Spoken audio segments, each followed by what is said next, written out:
Yeah, I'm Chief Svosve. Mutambirwa David is my name.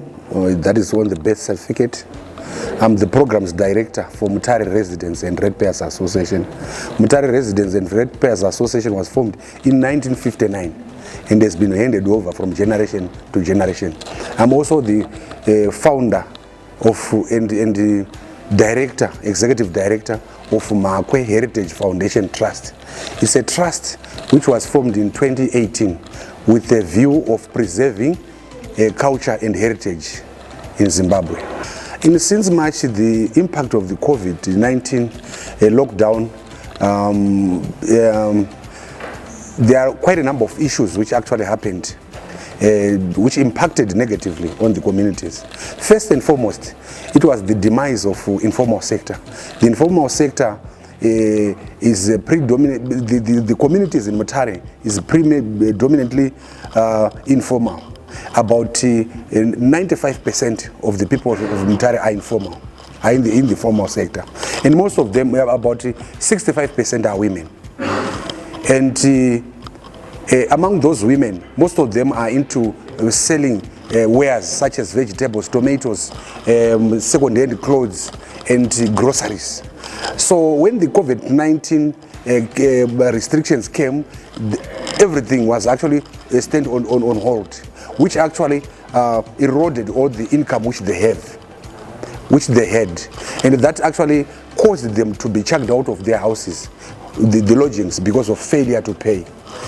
In that regard, some of them actually left out to try and fend, doing hide and seek with the law enforcement agencies, but the law enforcement agents actually descended heavily on them, which was a human rights violation to a certain extent, and they were taking advantage of COVID.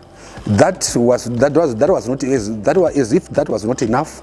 When the marketplaces were decentralized, some of the marketplaces are actually on wetlands, to the detriment of the hygiene conditions of the residents. The same residents, when they were trying to get into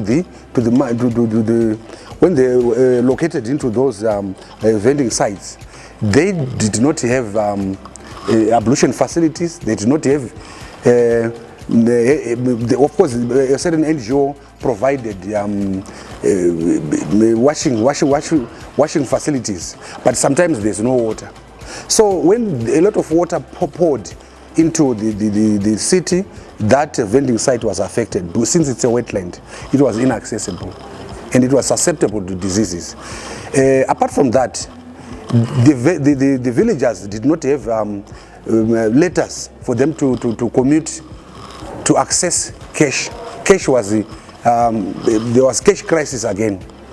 Apart from failing to access cash, they did not have anything to sell for them to put food on the table. Some of them went to do panning, gold panning in the nearby areas. Some of them went to mine sand and river sand, crushing stones, and also looking for firewood. So the areas like Dora, for example, where I reside, I've got a business stand in Dora, so I've since left the comfort zone of the city to go into the periphery as I go towards retirement. So in that area, there's a lot of deforestation which is taking place.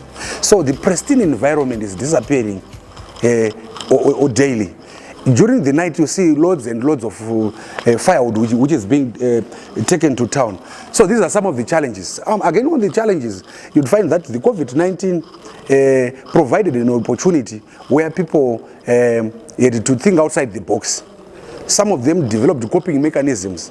They started to have digital marketing when they would sell their wares. Some of them started to harvest zimbani and mfandi chimuka, to try and mitigate the effects of COVID-19. That was that's the cultural side. Some of them were steaming themselves. So these are some of the coping mechanisms which came about. Right. Some of the interventions we did was sensitization in partnership with the NANGO, for example, National Association of Non-Governmental Organizations. We did a lot of sensitization in the communities. Then we also did sensitization with the NAYO, an organization representing the youth. We also did sensitization in mobilizing them to use natural remedies, locally available indigenous remedies, since people would not afford access to conventional medicines. From today's dialogue, it has provided a social intercourse between various civic society organizations and whatever they are doing. So this platform is also built to collaboration. From coming out from this meeting, we have actually networked. We'll be able to actually work together in other endeavors. Due to the economic decadence, the people have actually accepted to resort to traditional foods because they cannot afford the conventional foods, which is positive on our advocacy to preserve our natural resources and our natural heritage. On the negative, our social fabric have been decimated because we were used to be looking after parents who are in the rural areas, but we couldn't do that because we could not actually look after ourselves. So we do not have surplus to give to those in the rural areas, our parents and extended families. So these are some of the challenges which we feel the cultural side was affected. And again, the tetes and the other relatives, where perhaps you'd want to go to your in-laws or to relatives to go and have some food or to ask for some help or some advice. You couldn't because of restrictive measures which were in place. First and foremost, there's need for informed active participation in all processes so that there's sense of ownership. And when it comes to preparedness, I believe that there's also need to a collaborative effort where we come up with a framework of coming up with resilient mechanisms and come up with also a fund which will actually address some of the challenges which come as a result of the disasters. On the cultural side, there's a need for us to advocate. We should continuously recognize our culture because culture is our life. We are quickly digressing from our culture, actually, and this is actually exacerbating our health and also our lifestyle.